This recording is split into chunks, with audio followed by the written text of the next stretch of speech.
Welcome to JMO with Josh and Joe. It is Tuesday, April 19th, almost 420. Happy Easter from us to you. Joseph, we're drinking again.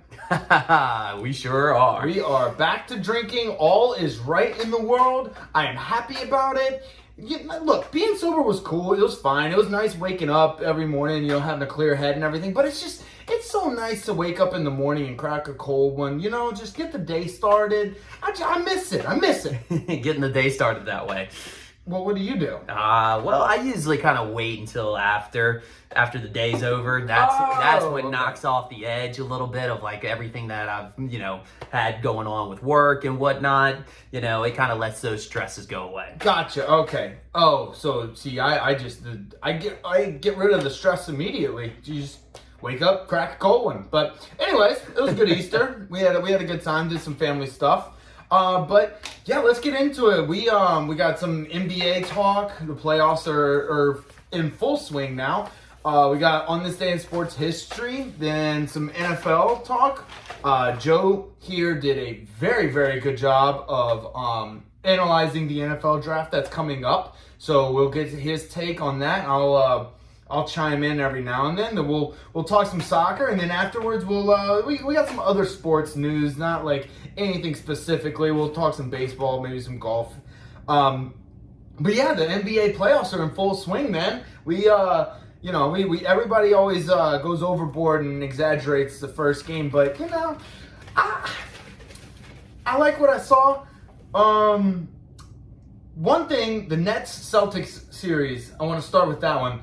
I think that's going to be one of the best series in the whole playoffs, much less, the first round. I have to agree. I mean, and the way it started is like, I think it's going to be a telltale sign of how it's going to go the entire way. Right? It's going to be awesome. Right? Yeah. Like, even all the drama with Kyrie Irving and the fans and everything, I think that just makes it even better, right? Yeah, it makes it the all-around experience. I mean, it's a little ridiculous that he got fined $50,000 for flipping the bird, and then, well, he did say suck my dick, bitch. He did say suck my dick. Suck my dick, bitch.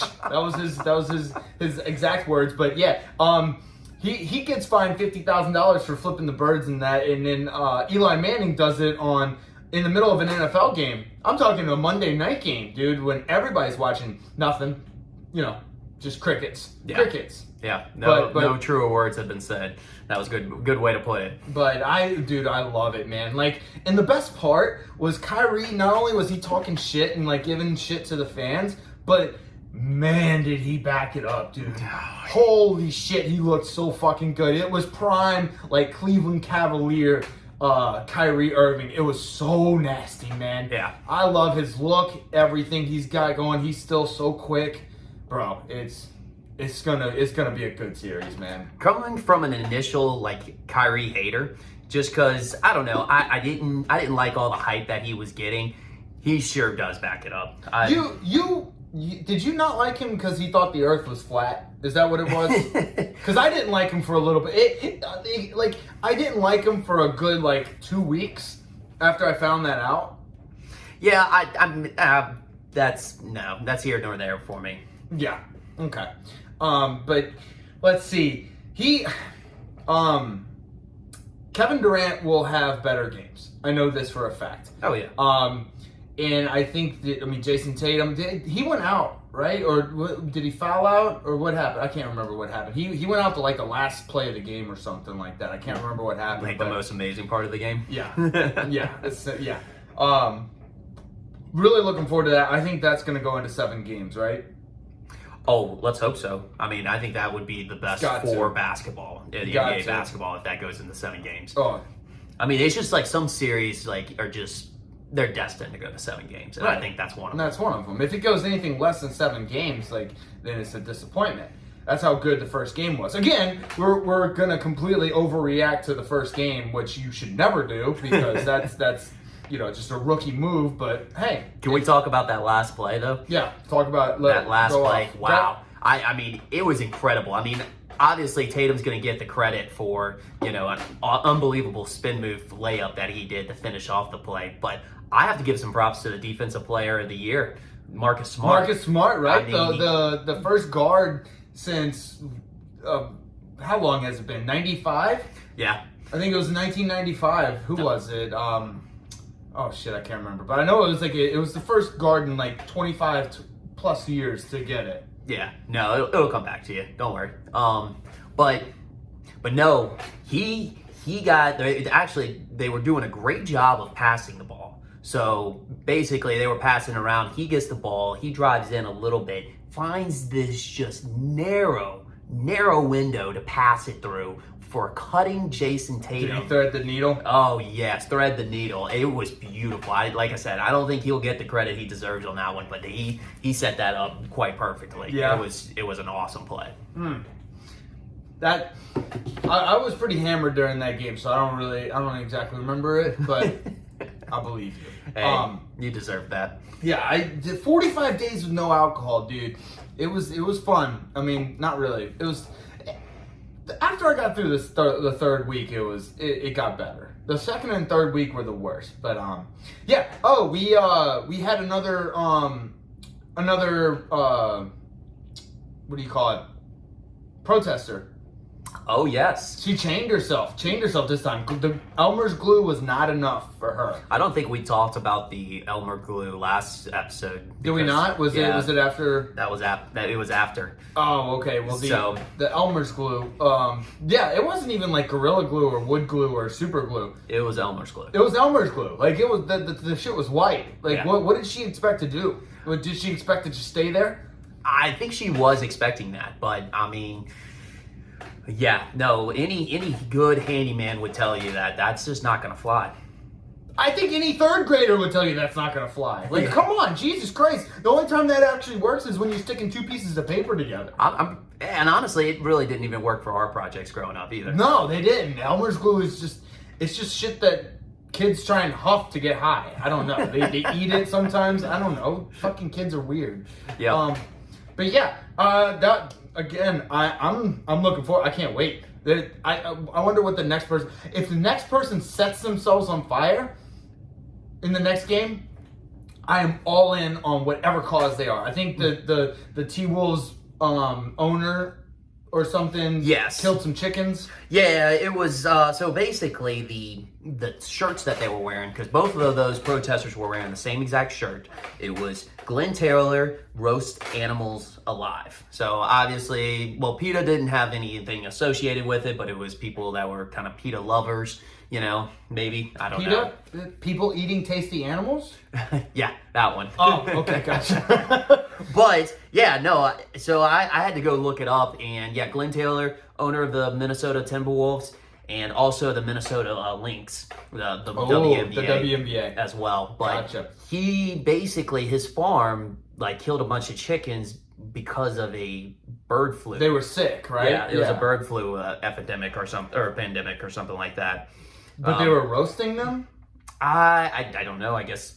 Really? Well, I mean, all they got to do is drop them in grease, and then they're fried chicken. So, like, I don't know what he was thinking. Don't roast them, just fry them, deep fry them. Just deep fry them. You can double batter the shit out of them, man. Make some real good fried chicken. Popeyes has made a killing off of it. Yeah, I'm sure they've served worse than bird flu chicken. Oh God, they sold salmonella. Guarantee it, dude. Yeah. Salmonella on a plate, bro. So yeah, so I don't really get that one. So yeah, I'm excited to see what's gonna happen next. Like I said, if someone goes out there and sets themselves on fire, I will be all in on whatever fucking cause they have, because that takes some balls and guts that I will never have. I'm never gonna set myself on fire for something, dude. How dedicated to a cause do you have to be to set yourself on fire for it, man? Yeah, that's the absolute definition of a right. That's like that Buddhist monk that set himself on fire back in like the 50s or something, man. Yep. Protesting the government or some shit like that, man. Uh-huh. It's inspirational, bro. Gets me fucking going.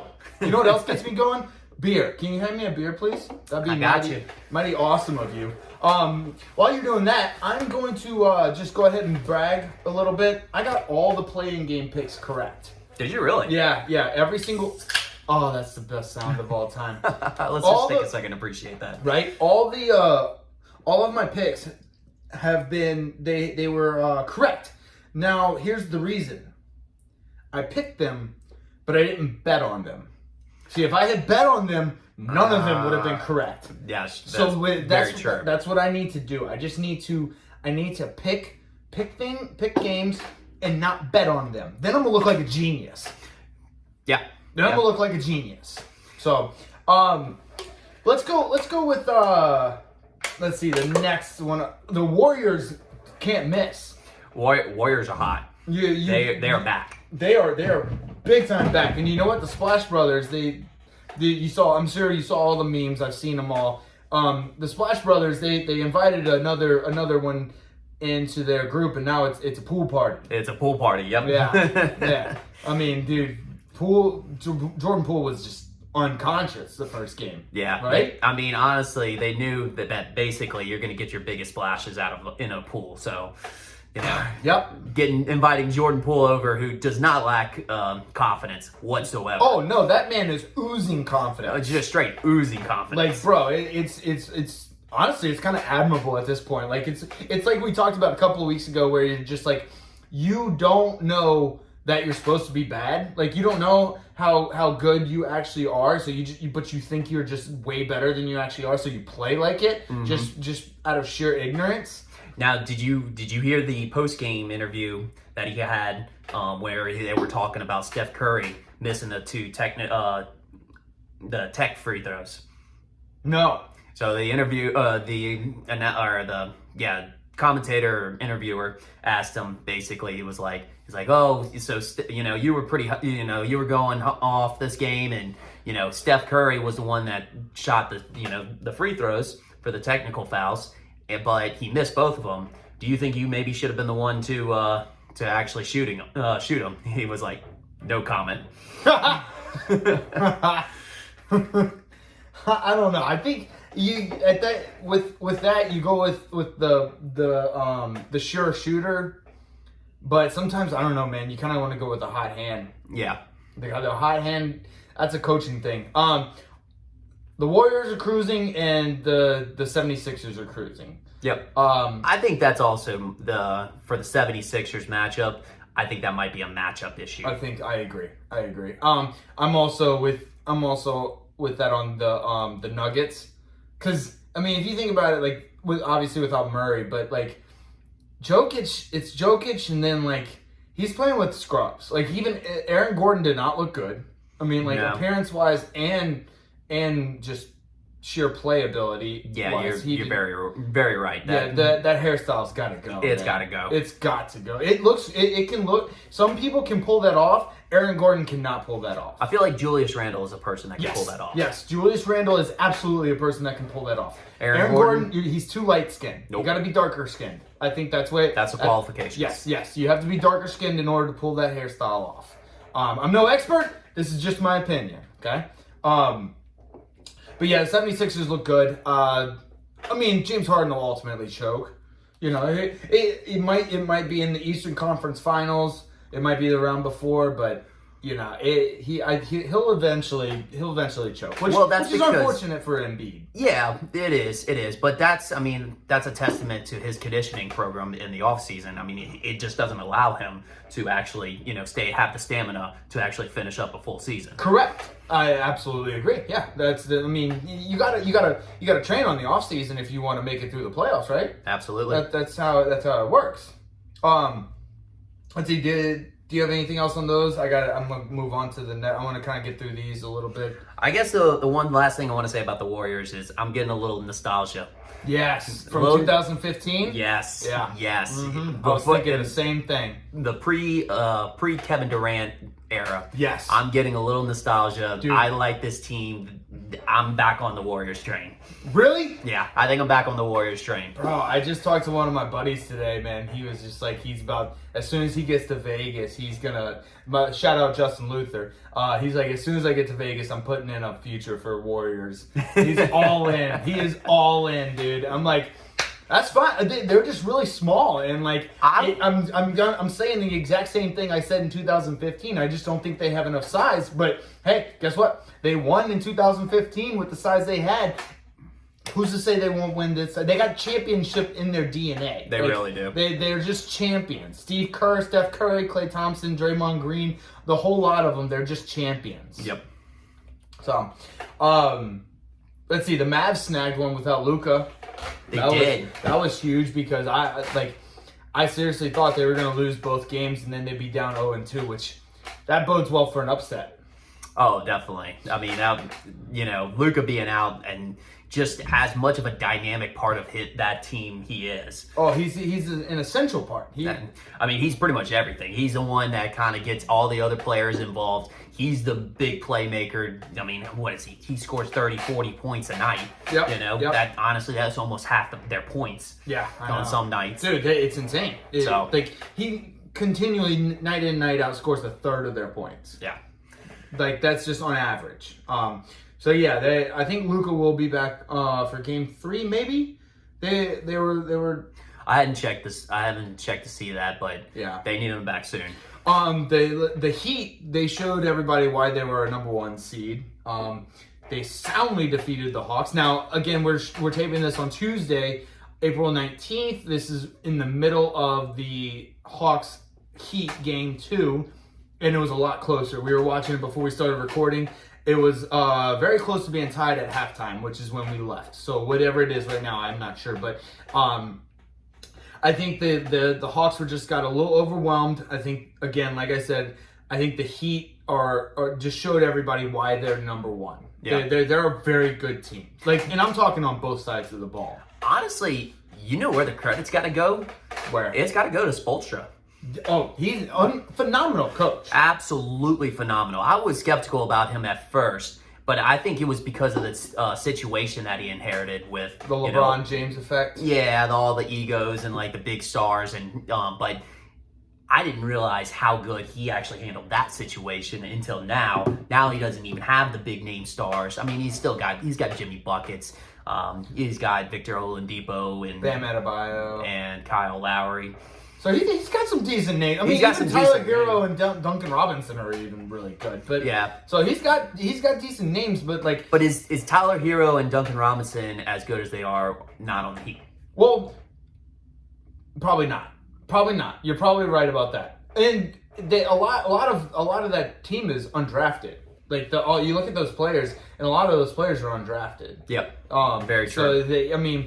I think that just shows how good Spoelstra is. He's just taking these guys and making them look like first-round draft picks when they are actually undrafted. Yeah. So, yeah. So, let's see. Oh, the Grizzlies lose Game 1. Again, we're not supposed to overreact, but I had a future on the Grizzlies as well, and I'm worried. I'm worried because, Karl Anthony Towns is going to suck, but Anthony Edwards is fire. Holy shit. He's here. And he is here. He had his coming out party. He's here. He's here. It's like Jordan Poole for the Warriors and Tyler Maxey for the 76ers. Or no, I'm sorry, Tyrese Maxey for the 76ers and Anthony Edwards for the Timberwolves. Yeah. Holy fuck, dude. He is so good. He is so good. Yep. It's fun to watch him. I mean, it's a reason why he was the first pick in the draft. I mean, if you kind of look at it, their roster is comprised of very high draft picks.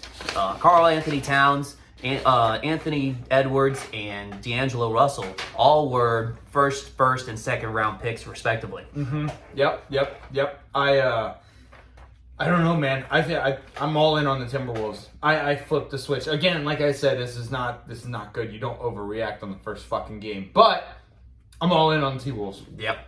Let's all in, baby. Let's do it. I fuck my future on the Grizzlies. I love the T-Wolves, man. Pat Beverly all day long. The Pat Beverly show. And we could probably switch on a dime next week. We'll just be all Memphis too. Of course, absolutely. Have you seen how if it isn't the Pelicans or LSU or the Saints or something or one of our teams, I will switch in a heartbeat. You can pay me to switch. Yeah. I don't even try and hide it. Yeah, as long as you have a core fan base that you go to, you could switch on other teams all the time. All the time. And I'll tell everybody, I'm a Pittsburgh Penguins fan for hockey. I'm a New York Yankees fan for baseball. I'm a New Orleans Pelicans and a New Orleans Saints fan for football and basketball. And then for college, I'm LSU everything. Now, the reason for the Yankees is because I was a huge Derek Jeter fan growing up, and we don't have a baseball team in Louisiana.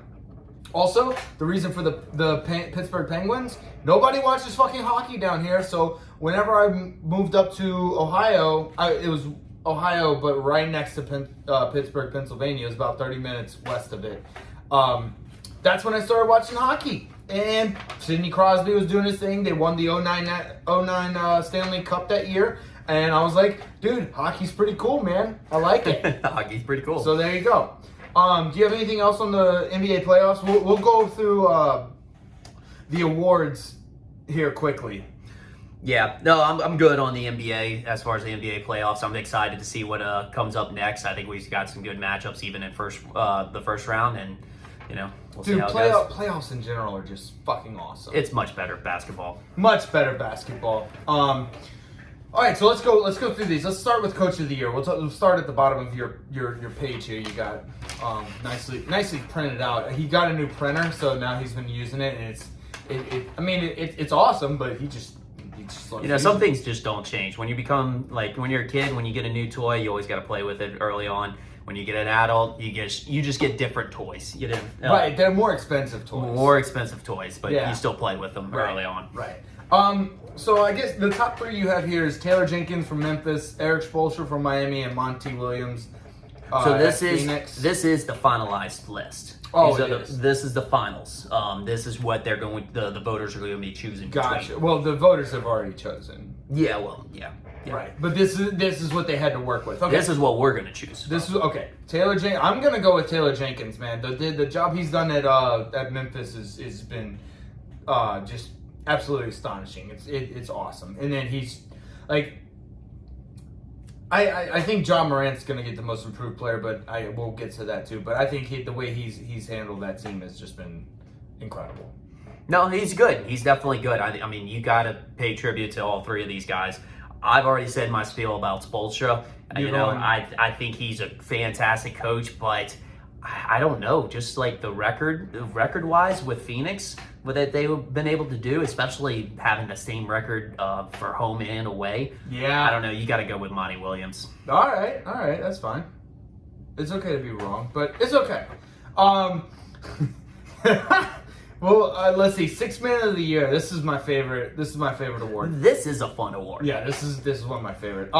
Tyler Hero. They should call this the Jamal Crawford Award, but it's okay. We'll call it the Sixth Man of the Year award. Tyler Hero from Miami, Cameron Johnson from Phoenix, and Kevin Love from Cleveland. Kevin Love's already out. He is good. But it's crazy. It's crazy how time's passed that now he's sixth man. Right. He was a superstar in the league at one point. Mm-hmm. Which he was at the T-Wolves, averaging 14 rebounds a game. Yeah. Don't worry, I had him on my fantasy team. So I'm gonna say Cameron Johnson. I like Cam Johnson. Cam Johnson's cool. It was fun watching his little brother play at North Carolina in the national championship game. Yeah. I don't know. I think Tyler Hero is going to be the one to take it this year. Yeah. That's true. I don't know. I'll go Cam Johnson. Let's go. Most improved player. Darius Garland from Cleveland, John Morant, Memphis, DeJounte Murray, San Antonio.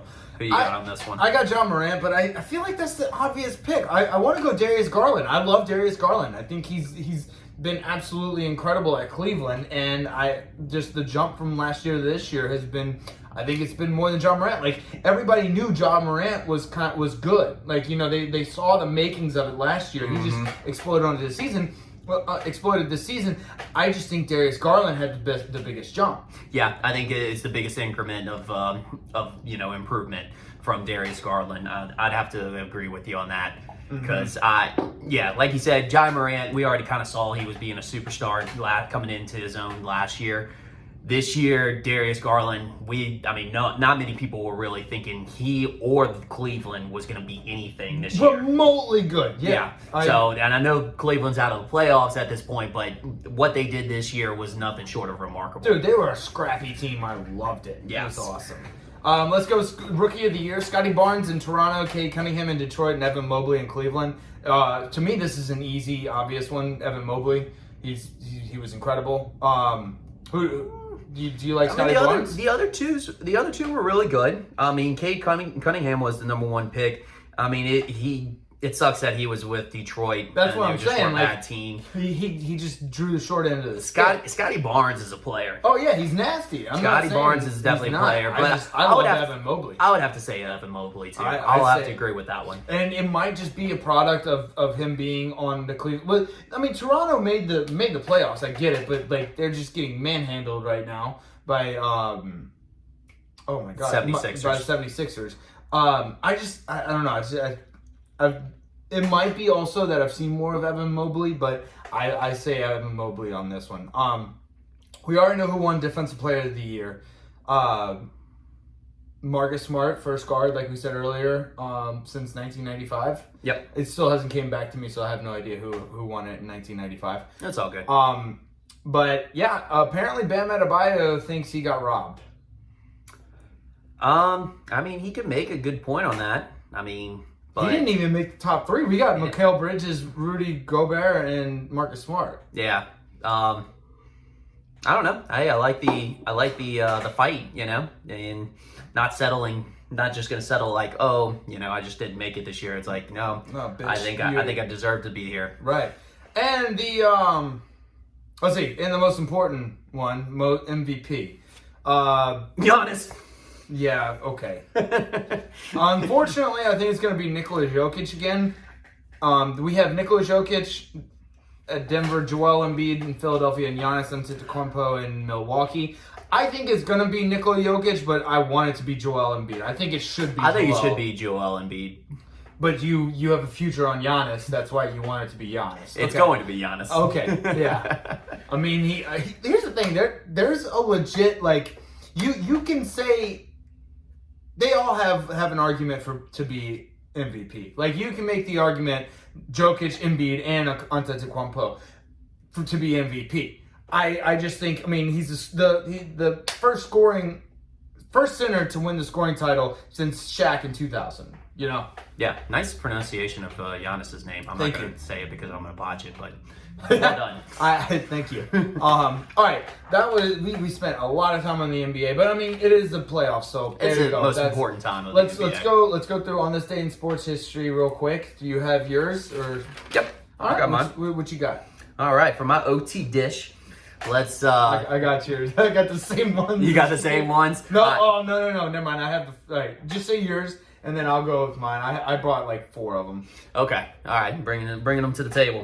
So I started off with the first, you know, going way back in the day, 1897. I had this one too. The first Boston Marathon run was won by John J. McDermott. John J. McDermott. I think that was Doug McDermott's great grandfather. Right. So, yes. Yeah. Definitely. So he comes from a long line of great athletes. Great athletes. Which, oddly enough, he's not much of a runner, though. No, he's not. He just shoots from the 3-point line. Maybe Dougie just gets more of the endurance and, you know, stamina from his great It's lifting up his shoulder. I don't know. Well, he can run up and down the court for long periods of time. He's not fast. Which in a marathon, you don't have to be fast. No, you just have to run a fuck ton of miles. Yes, way too long. Way too long. So wait, he did it in 2 hours and 55 minutes. 2 hours, 55 minutes, and 10 seconds. Wow, well done. Yep, that is 2 hours faster than I did mine. Yeah, actually, more than 2 hours faster than I did. I did mine in 5 hours and like 15 minutes. And they didn't even have the technology that you had. They didn't even have the technology that you had. Oh my god. Oh, fuck you, dude. I decided to run the marathon the night before, okay? Give me a break. What's your other one? Look, in your defense, you know, that was probably their only form of transportation at that point. I don't know my history enough to know what was going on. I think the Model T came out around that time, so they might have had a car. Okay. Yeah. Well, that was the expensive people. Yeah. It's like people having Teslas right now. The rich people? Oh, yeah. Only rich people really have the Teslas right now. I know. I love the memes where they were like, oh, you don't like the gas prices? Just buy a fucking Tesla. Like, yeah, I'm going to shell out $100,000 to buy a fucking What is it? It's $90,000 to buy a Tesla. No, thank you. I'm going to spend $4 a gallon of gas. You know, I looked up their sports car, and it's the Roadster. And of course it's the Roadster. I was actually very shocked. I was like, whoa. So, I was doing the purchasing process. It was like, all right, we're going to need $5,000 today, and then we'll pay $45,000 in 5 days. I was like, man, a $50,000 car, that's not bad. Checked out the full price, $250,000. Yep. You had to do that to reserve. That's like a down payment almost. And they have 2 down payments. They don't just have one. They have a $5,000 down payment that day, and then 5 days later you have to do the $45,000. Right. Yeah. So they can fuck off. What's your other one? All right. And then my other one's 1991. Evander Holyfield. Evander. Oh, I like that name. I might name my kid that. Yeah, Evander. That's actually a pretty good name. That is good. It's like I don't know. It sounds like something a 2022 millennial would name their kid, right? Yeah, something kind of more inspirational, like Evander. name. Yeah, like he's gonna do great things. Evander. Yeah. All right. But yeah, he beats out George Foreman. Oh. The guy who did the grills. Yeah. And then in boxing, huh? In boxing, in 12 rounds to get the heavyweight title. Nice. Well done, Evander. Evander's your heavyweight champion. Nice. All right. Hey, while I'm doing mine, can you grab me another beer, please? Absolutely. That'd be dope. All right. So I had the Boston Marathon one as well. In 1992, Michael Jordan won his sixth consecutive scoring title. In 1992. That means this motherfucker was that good in the fucking 80s. Yeah. From 86 to 92, won the scoring title. 1960, baseball uniforms began displaying the players' names. It took them to 1960 to display their names. That's almost 100 years, huh? Yeah, and this is one that baseball did start in like 1860. Yeah. And this one, it wasn't it wasn't on this date, but it was close to this date. I just saw it pop up on my timeline, but shout out to Tony Snell back in 2017. He played 28 minutes. He scored 0 points, 0 rebounds, 0 assists, 0 blocks, and 0 steals in 28 minutes. How were you on the court that long? What the fuck did that motherfucker do for 28 minutes? Did he just go for a light jog on the hardwood? Like what? How are you out there in this game for 28 minutes and you don't record a single stat? He substituted his arms for Edward Scissorhands. Edward Scissorhands. All right, let's go on to the NFL. I know you spent a lot of time on the draft. Yeah. This should be good. Let me get through. I want to get through. What were you going to say? I'm sorry. Oh, no. I was just going to say I figured I'd put a little segment in here, and it was actually really, really fun doing this. I literally felt like Mel Kiper and Todd McShay. Yeah. And like going through each of the teams and stuff. I didn't do trade projections. That's tough. Yeah, it is tough. You got to be an insider, bro. Yeah. And I just feel like a lot of people already have a bunch of trades already set in place, so I don't know how many are going to be during draft day. Well, as long as you keep looking like Todd McShay and not like Mel Kiper, you'll be good. You'll be good. All right, before you get to that, I just have a couple of things I wanted to talk about real quickly. Did Tom Brady game ball the last touchdown? Tom Brady, did you see that? I saw it. It got voided. Yep. It was a mutual agreement by both parties. Yep. Excuse me. Yeah, good for that guy. That was $518,000. Like, shit, that's a lot of fucking money. Yeah. Another thing, Baker has not shown up to workouts for the Cleveland Browns. No shit. Yeah. In the words of Chris Daughtry, it's no surprise that he won't be there tomorrow. Yeah. Nice. Well done. Oh, thank you. Good job. Yeah. He's looking like Carolina, but I'm also hearing Carolina's going to draft Malik Willis in the with the 6th spot, which we'll see. We'll see. We'll have to check and see if that's going to actually happen. Yeah. Because I have the answers. He has the answers. What else? Oh, one more thing, Joseph. I have some NFL trivia for you. I have NFL trivia, and it's a good one too. Okay. I don't know if I've asked you this before, but which division in the NFL, which division has had all 4 teams win a Super Bowl? The first thing you say is Ooh. your answer.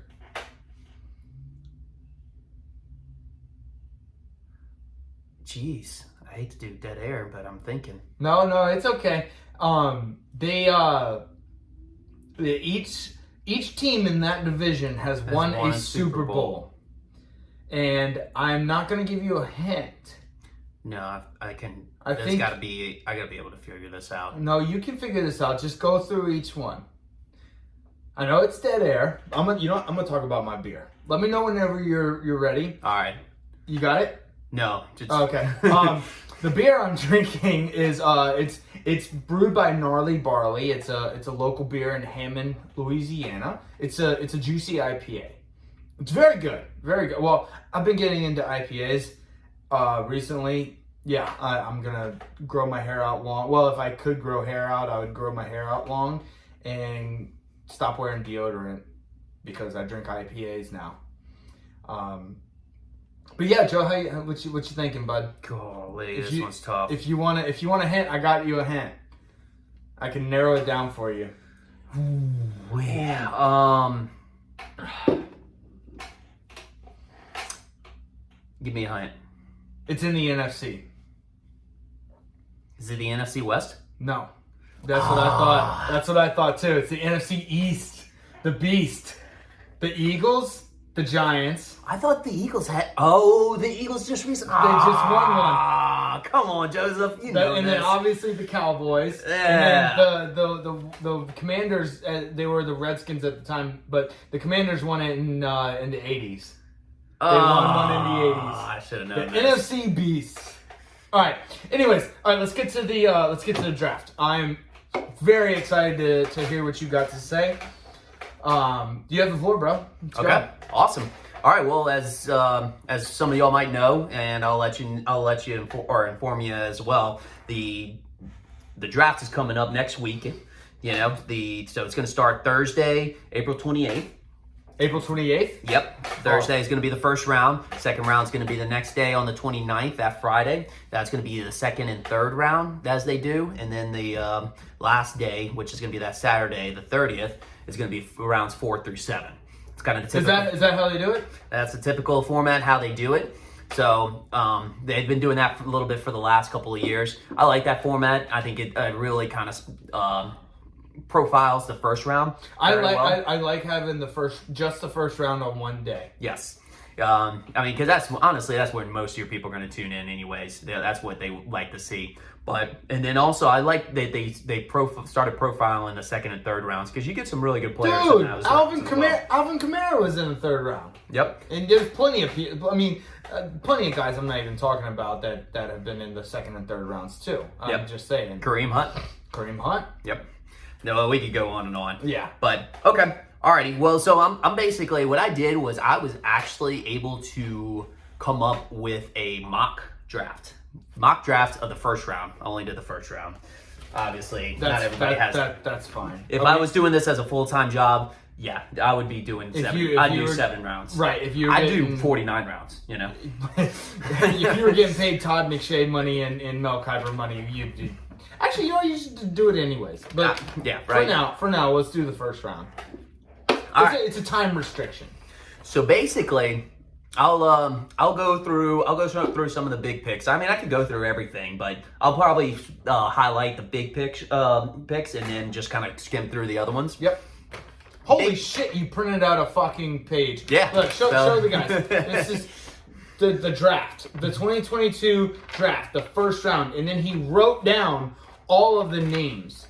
Holy shit! And you got the teams printed out. Damn, dude. Teams printed out. The teams needs. They're on the side. Oh, jeez. The college that they went to. Oh boy. Yeah. Wow. Yeah. Well done. Here you go. So, yeah, no, dedication. A lot of effort that was put into this. So, but all right. So with the number 1 pick, Jacksonville Jaguars. Jack and Jill decided to pick after they went up the mountain. Yeah. But Jacksonville picks Siobhan out of Georgia is a surprise pick. I agree with you on that. I think he should be the number 1 pick, but I think they're gonna pick Aiden Hutchinson.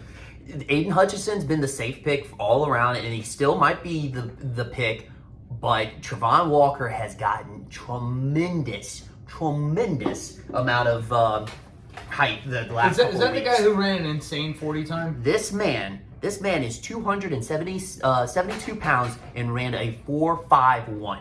That's ridiculous. Now, his player comparison is Aldon Smith, who the general manager of Jacksonville, Trent Balk, drafted Aldon Smith whenever he was at San Fran. He's going to do the same thing this year. Oh. He's going to draft. That's the type of player he likes. He's going to go after Travon Walker. Oh, where did Aldon Smith go to college? I think Nevada State Penitentiary. Oh yeah, we'll go with that one. Actually, I don't. I think he went straight from, or he didn't go to college. Oh really? If I remember correctly. Nice. But okay, so then that leaves Detroit Lions picking Aiden Hutchinson. I think that's just That's an obvious pick if Travon Walker goes number 1. I've heard they don't like Kayvon Thibodeau, so no, that Detroit head coach Dan Campbell came out and said he does not like him. Does not like him. There's an attitude problem. There's something that's just doesn't mesh well.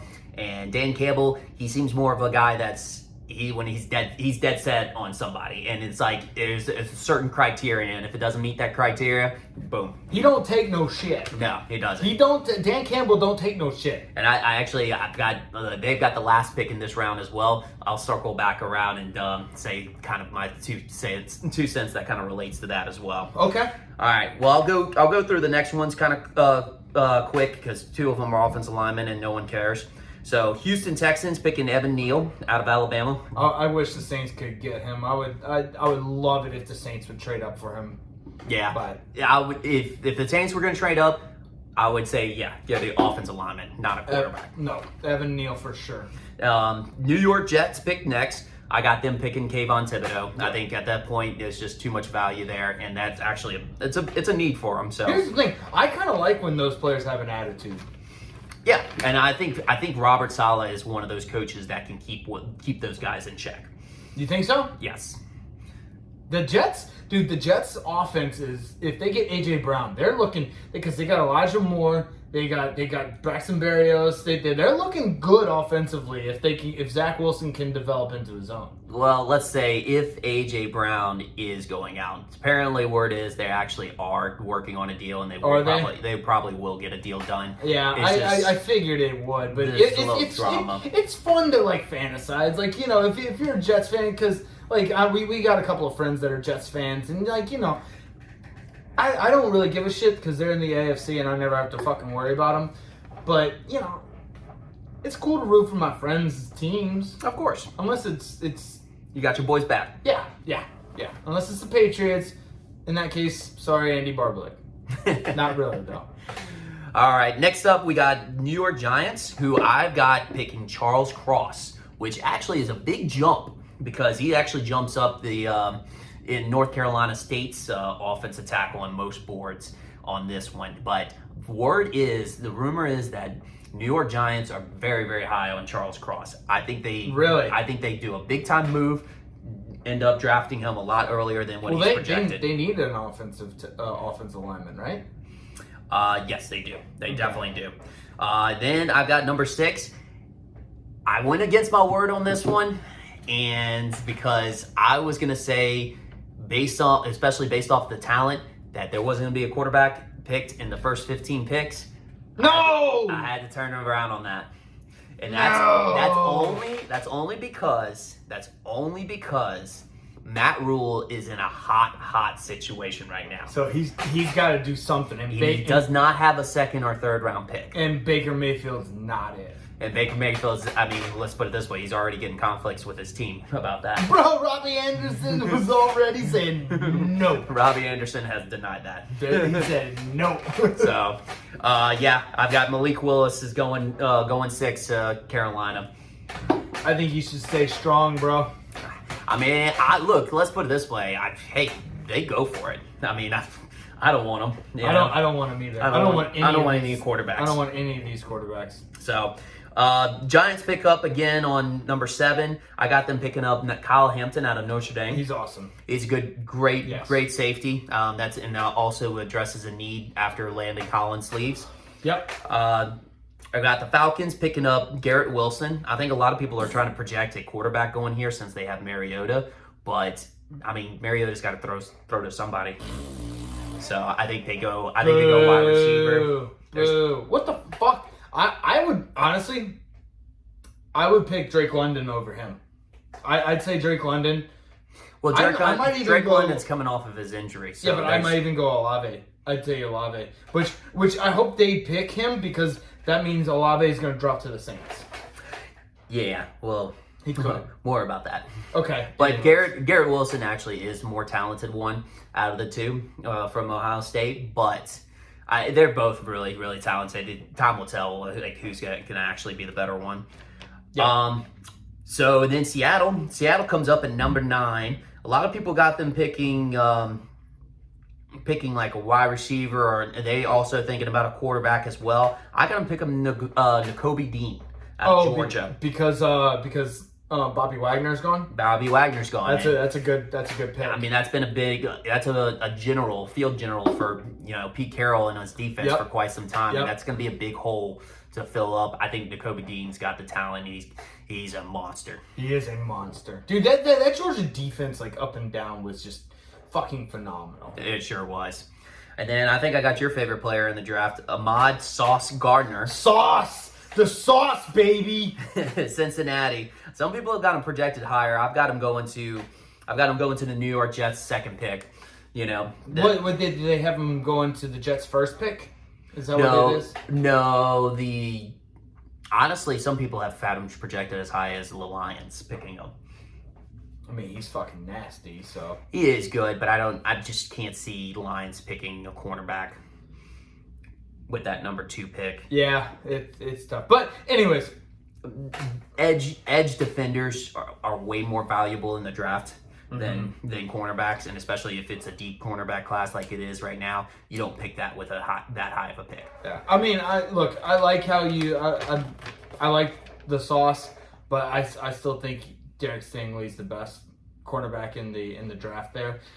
I know they got the injuries, but I really do think that Derek Stingley milked the injuries. Like a lot of players do nowadays in college. When they know they're going to get drafted high, they milk their injuries. You know what I'm saying? So it may just seem like he's injury prone, but I really don't think he is, and I think he's the best cornerback in this draft. I know I'm biased, but it's just my opinion. Yep, and I actually agree with you on that. But if I'm going to guess, if I'm doing a mock draft, and I'm trying to guess what general managers are thinking, I have to go. You're going objective here. Yep. You're not going subjective. Okay, gotcha. Yep. So then number 11, Washington Commanders picking up Devin Lloyd from Utah. A lot of people are projecting him to go to Patriots.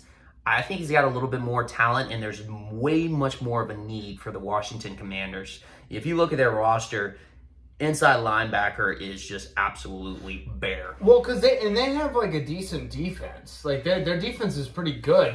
I feel like that's a good compliment to what they have going. And you notice with the head coach, they tend to go towards what their specialty is, and Ron Rivera is a defensive specialist. So they're going to be more inclined to want to draft defensive players early. Let's put it that way. Right.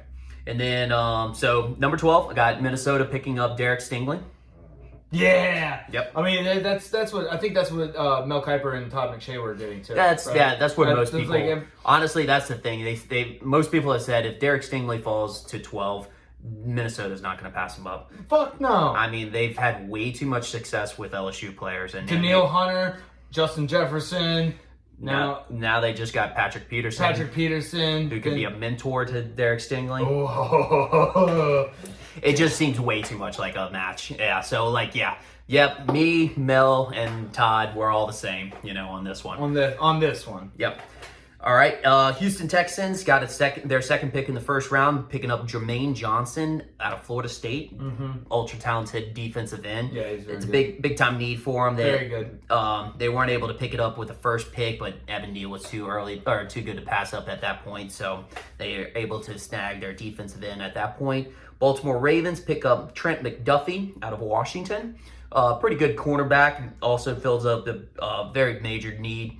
And then Philadelphia Eagles picking up your Drake London out of USC. Yeah, Hurts needs somebody. Yes, they're definitely going to go wide receiver. Hopefully they don't pull off another Jalen Reagor, but I think with the smaller wide receivers that they have to get somebody that's more of a bigger body.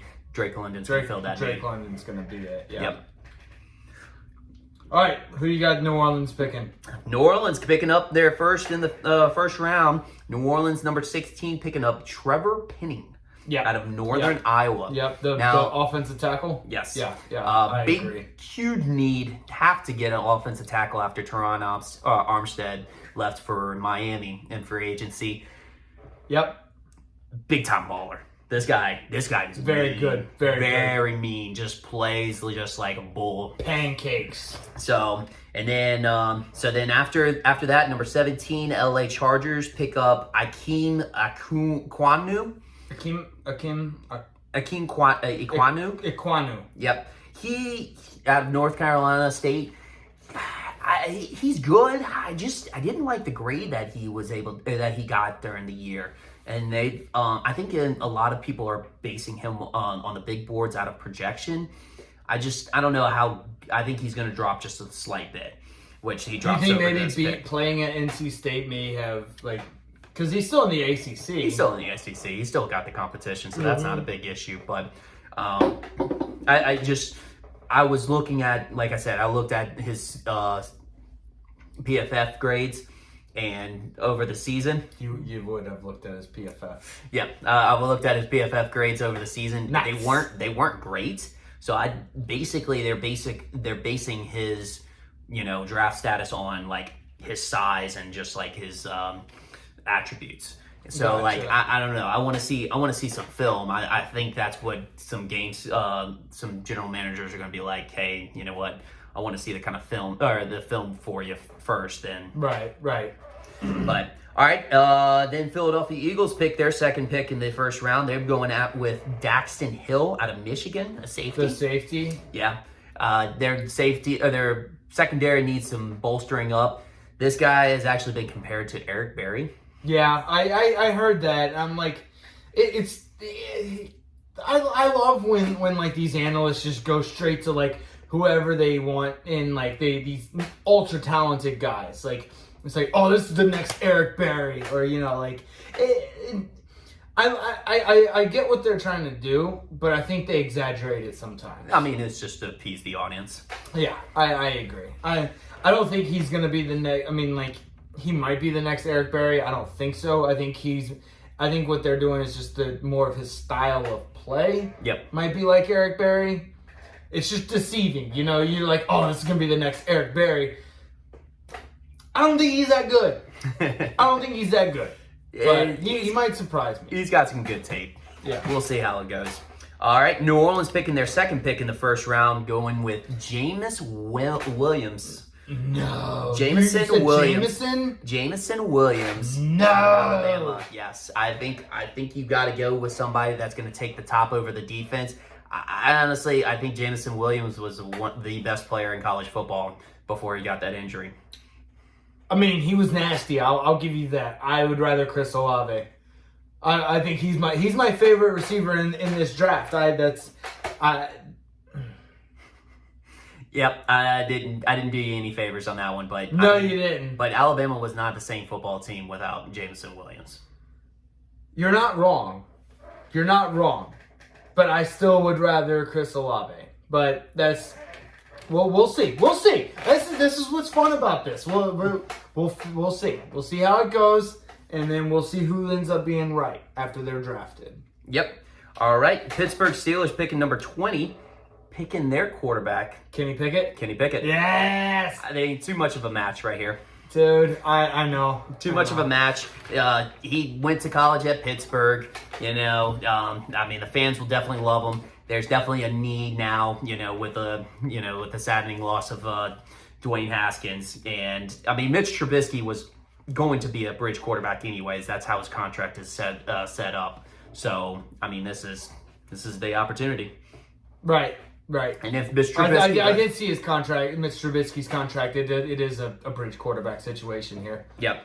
All right. Well, let's continue through. All right. New England at 21, picking up George Karlaftis out of Purdue, defensive end. Pretty good ball player. Obviously fits their kind of his smart player. Kind of can fit the Belichick scheme. Bill Belichick. It's more of like Bill Belichick just drafts people that he thinks will listen to him. Yeah, exactly.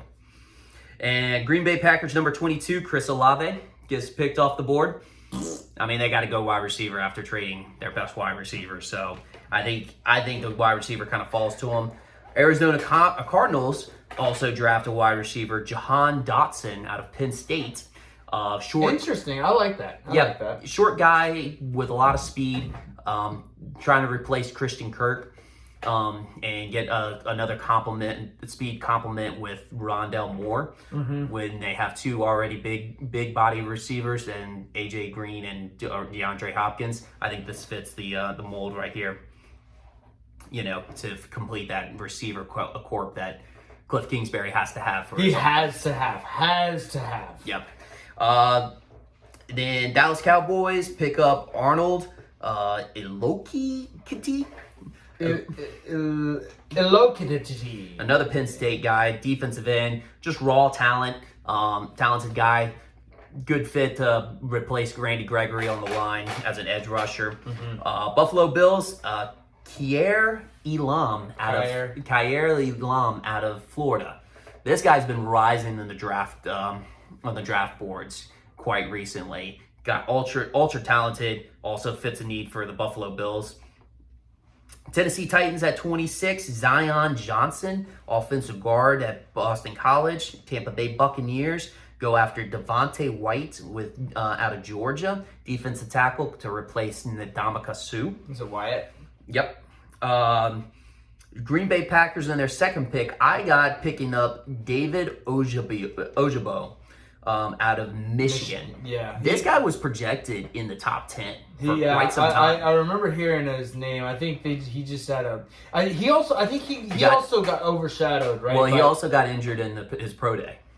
Oh, okay. So he got injured just recently in his pro day, which I thought he just got overshadowed by Aiden Hutchinson. Well, definitely so. Definitely that as well. But raw talented guy. I think they have a need for an inside linebacker, but they run a 3-4, so they need two inside linebackers. I think they switch him up with that speed.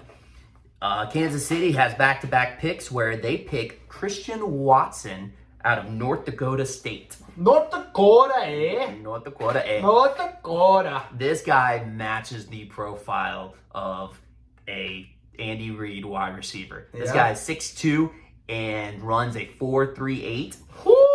I mean, like Andy Reid just goes straight after speed, and that's gonna be this guy right here. So then next, Kyler Gordon, Washington, cornerback, fits up another need that they have after losing like Tyrann Mathieu. This guy actually is very versatile. Technically, they haven't lost Tyrann Mathieu. He's just like he's in limbo. He's in limbo. And then Cincinnati Bengals drafting Kenyon Green out of Texas A&M, offensive guard. That's pretty self-explanatory if you saw the Super Bowl. Yes. They've already signed 3 offensive linemen. I'm projecting that they use their first-round pick to draft another offensive lineman. Make sure that's not an issue and that they can keep Burrow healthy. Right. So I love your 32nd pick. 32nd pick. Detroit Lions pick up another pick in the first round. Treylon Burke out of Arkansas, wide receiver. Love it. I honestly, I really think this is just such a big time match. There could be a possibility somebody actually gets them a little bit early, but I don't know. With the way I was looking at everybody and their needs, he kind of fell into this position, and I think Dan Campbell loves this guy. I think he already loves him. Yeah.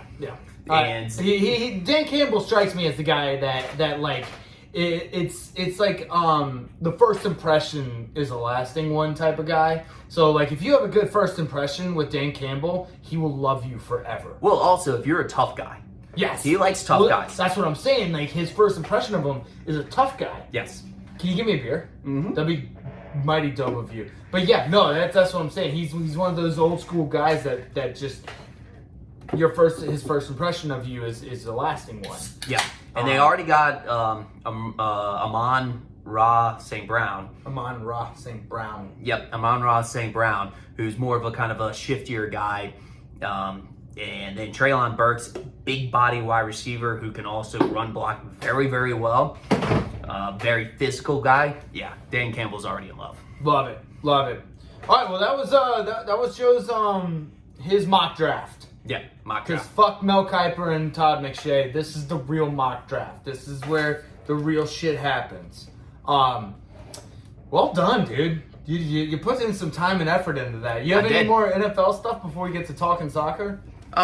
Well, I got some stuff. I will save it for next week because next week we'll have right before the draft. I've got some kind of fun stuff that we'll save for then. And can you give us a little preview? Kind of the fun stats that people like to see from the draft, like who was the fastest prospect. Oh yeah. Who are the underrated or under the radar prospects as well? Somebody that can maybe get picked up a little bit later rounds that actually ends up being pretty good. I've got the Big Boy Award. The Big Boy Award. The Big Boy Award, who the biggest prospect is. And then the Best Name Award. AKA the DeBrickashaw Ferguson. The DeBrickashaw Ferguson Award. I love it. Hell yeah. We could also name that the Key and Peele Award because that was the video that blew up for him, right? Yeah. Yep, that sure was. Cool. Well, that's our NFL recap. That's the Joe's mock draft. Let's go to Talkin Soccer. Do you have anything for soccer? Because I just wanted to reserve this time to just kind of talk about Cristiano Ronaldo. Do you have anything for Talkin Soccer? No, actually, it's funny. It's good that you said that because I only had the fact that I just discovered that there's a soccer tab on the ESPN app. Oh, okay, cool. On the ESPN website. So I did want to talk about. I'm glad you figured that out. Yeah. Good for you. So prayers up for Cristiano Ronaldo and his family because his wife, they were expecting twins, and one of their twins did not make it. Yep. One of their twins did not make it. The girl did not make it. The boy, or no, I think the boy didn't make it. The girl did. Yeah. So yeah, the thoughts and prayers go out to Cristiano Ronaldo and his family. I mean, you don't even have to like the guy. You don't have to like any team he plays for. It's a shit situation. Nobody likes it. Nobody needs to lose their kid like that. It's just a shitty situation all in all. So yeah. Situations and stories like this is above sports. Above sports, correct. So prayers up for him. Yeah, I had some stuff about Liverpool, but I guess we could we'll talk about that next week. Okay. So but yeah. Other sports news, I got a little bit. It's just a couple of things to close out. So with baseball is pissing me the fuck off because Clayton Kershaw through 7 innings had a perfect game. Really? And they pulled him. Joe, there has been over 220,000 Major League Baseball games that have been played. Do you know how many of them have been perfect games? How many? 23. 23 games have been pitched perfect games. Dude, if I was him, I would have been pissed. 220,000 games, only 23 of them have been perfect games. He was through 7 innings with a perfect game. I'm not talking about a no-hitter. I'm talking about a perfect game. And he only threw 80 pitches. He only threw 80 pitches. This is I don't like the direction the MLB is heading in. I don't like it because I am a huge proponent of pitching. I love the pitching matchups. I love when there's two aces on the fucking mound, and I love when it's 0-0 going into the ninth inning because of the pitching. It's amazing to me, and I do not like the direction the MLB is going in. Yeah, no, that's terrible. I mean, you gotta, like you said. I mean, at this point, it's not even about the game; it's about making history. Mm-hmm. I mean, like I said, that's what I'm saying. I'd be pissed. And then, I mean, you got to think in these contracts that are very elaborate that these agents draw up. I mean, there's got to be some incentives that he missed out on because he didn't have the perfect game. True, that is. I mean, true. unless they still count it, even though he was taken out early. I guarantee you, if it was in the contract, it'd be a perfect game. That means a complete game shutout and with no walks or anything. That's what that means. All right. Anyways, so I just wanted to go off on that. The National League West division is very good. I wanted to point that out. They're very, very good. There's only one team below 500 right now. I know there's only been 10, 11 games, but they're looking good. So at the beginning of the season, I said if you just bet money line against the Orioles and the Pirates, you will win a lot of money. Well, the Pirates are not doing me very well right now because they're 500. They're exactly 500. They're 5-5. 5-5 as of yesterday. I don't know about the today games, but yeah, they're 5-5. Yeah, that's again one of those things of when it comes to you and talking about betting. Yeah. Oh yeah, you fade all of my bets. Fade everything. But yeah, that's my talking baseball. We'll get into baseball a little bit more as the year goes on. But I do want to talk about Jordan Spieth. He won the Heritage RBC or whatever it was called, the golf tournament. Yeah. He won finally his first time since like 2017 or something. I feel like it's been a while. It's been a while. That's not what I wanted to talk about. I want to talk about his child. His child is in concussion protocol. Oh, jeez. Yeah. Did you see his wife running out on the driving or the hole? The golf course? The golf course with their child? No. Oh, man. That baby's head was slamming all over the place. Goodness gracious. The baby is in concussion protocol. It may not suck on the teat until it has passed concussion protocol. Yeah. Wow. Mm-hmm. You gotta go look up that video. The head's bobbling around, man. I feel like that's parenting 101 right there. What? Don't let the head...